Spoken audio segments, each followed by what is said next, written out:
किया है पाप तो उसे लगेगा।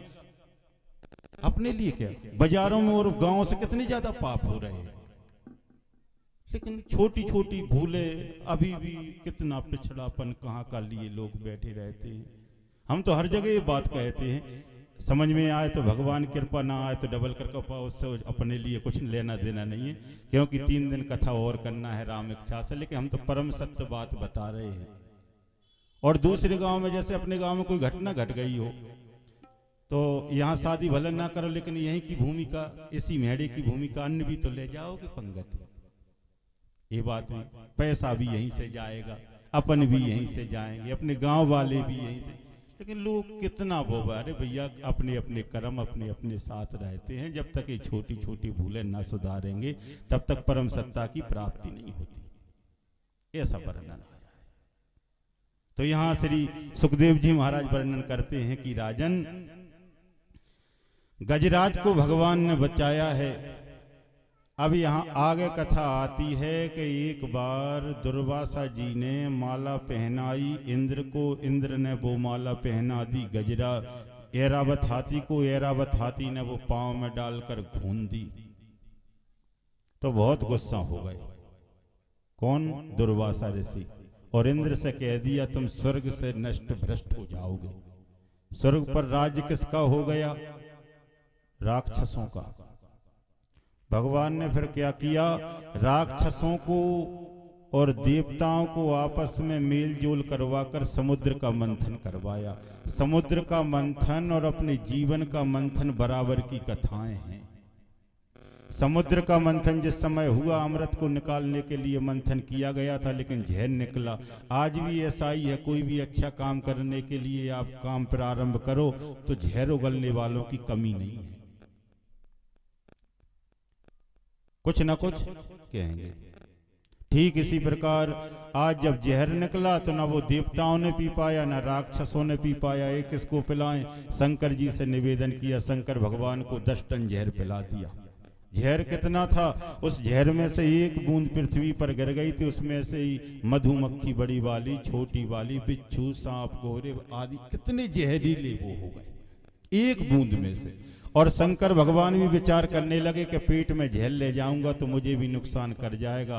राम नाम की महिमा जानकर रा और माँ कहकर गले में रख के रह गए, नीलकंठेश्वर बन गए। इसीलिए तो शंकर जी कहते हैं कि पेट में जहर हो, गले में जहर हो तो सिर को ठंडा रखना चाहिए। इसीलिए तो शंकर जी कहते हैं एक लोटा जल में ही सब काम बन जाएंगे, भैया चढ़ा दो। तो शंकर जी जल से ही प्रसन्न क्यों होते हैं कि ठंडा सिर रहे, वैसे उनके सिर पर गंगा जी तो हैं ही। तो इसीलिए शंकर भगवान को पिला दिया। इसके बाद में और भी उच्चे सिरवा घोड़ा भी निकला है, ऐरावत हाथी भी निकला है, चंद्रमा निकला है, धनुष निकला है, बहुत वस्तुएं, 14 रतन निकले। इसके बाद में गौ माता भी निकली। गौ माता कहाँ का रतन है, समुद्र में से निकला हुआ। गौ माता दीपावली के दिन सुबह निकली, शाम के समय लक्ष्मी निकली। लेकिन हम पूजा उल्टी अब तक कर रहे हैं कि नहीं कर रहे। सबसे पहले पैसन की पूजा करते हैं, जो पैसा रखा है, फिर गौ माता है तो दमा पहना दो तो पहना दिया, नहीं राम राम। नहीं, सुबह पूजा किसकी होना चाहिए, गाय की, क्योंकि गाय माता लक्ष्मी जी की बड़ी बहन है। और बहुत विचार करने वाली कथा है। आप ही बताओ, कहीं पर बड़ी बहन की शादी हो जाए तो बड़ी बहन के घर छोटी बहन ज्यादा जाती है कि छोटी बहन के घर बड़ी बहन ज्यादा जाती है? बिल्कुल छोटी जाती है बड़ी बहन के घर। क्यों दादा, आप ये समझ रहे हो? तो बड़ी बहन जिस घर में सुखी ना हो तो छोटी बहन फिर क्यों जाएगी? नहीं तो ऐसा हो जाता है, बड़ी बहन को अगर सुख मिल रहा हो तो छोटी बहन का भी लोग विचार करते हैं, माता पिता के उस घर में अपन छोटी बेटी और दे दो, एक बालक। करते हैं कि नहीं करते? और बड़ी बहन को ही अगर दुखी रख रहे हो तो बड़ी बहन है गौ माता। जिनके घर में गौ माता दुखी है उनके घर में लक्ष्मी माता क्यों जाएंगे? जा ही नहीं सकते। तो इसीलिए सबसे पहले बड़ी बहन गौ माता को जो सुखी रखते हैं उनके घर में छोटी बहन लक्ष्मी माता कमी नहीं रहने देती। और पैसे का युग है, पैसा पास होता है तो हर रिश्ता खास होता है, गरीबी में टूट जाता है वही रिश्ता जो खास होता है। पैसे बिन बहन कहे मेरो ना भाई है, पैसे बिन सास कहे मेरो ना जमाई है, पैसे बिन मात कहे मैंने न जायो है, पैसे बिन बाप कहे गोद ना खिलायो है। पैसे से बहुत रिश्ते बने हैं और पैसे वाला वो पैसे वाली आपने बात भी सुनी होगी, भागवत जी में ही छोटे अक्षरों में दृष्टांत लिखा है। एक बार लक्ष्मी जी में और विष्णु भगवान में झगड़ा हो गया। किस बात पर झगड़ा हुआ था? लक्ष्मी जी कह रही थी कि मेरे चाहने वाले ज्यादा हैं और विष्णु भगवान कह रहे थे मेरे चाहने वाले की आजमा के देख लो आज। तो विष्णु भगवान एक पंडित जी बनकर बॉम्बे में पहुंचे, भैया कोई कथा करा लो। एक सेठ जी को दया आ गई, महाराज हमारे घरे कर दो। अब विष्णु भगवान इतने अच्छे तरीके से कथा कहते, सब लोग दुकानदारी सब छोड़ छोड़कर ताला लगा लगा कर कथा में आने लगे।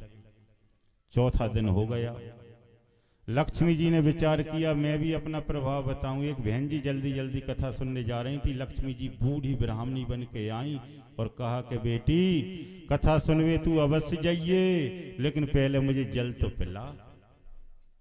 अरे माता जी हम व्यास जी ने कथा प्रारंभ कर दी होगी, मैं नहीं पिला सकती। बेटी तूने कथा में नहीं सुना कि कोई प्यासा द्वार पर आ जाए तो पानी? हाँ सुना है, तो पिला।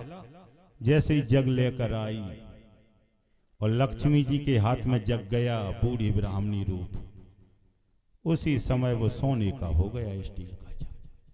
ले बेटी इसको रख के जा। सिर पे हाथ फेर के बोली अब माता जी मैं नहीं जाऊं, अब तो तुम माता जी भोजन करो। भूल गई कथा। तो जितने भोजन के बर्तन थे सब सोने के हो गए।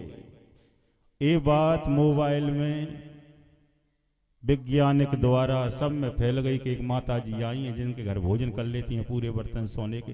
तो सब माता जी का निमंत्रण करने की लाइन में लग गए। अकेले परीक्षित जी बैठे रह गए 5वें दिन।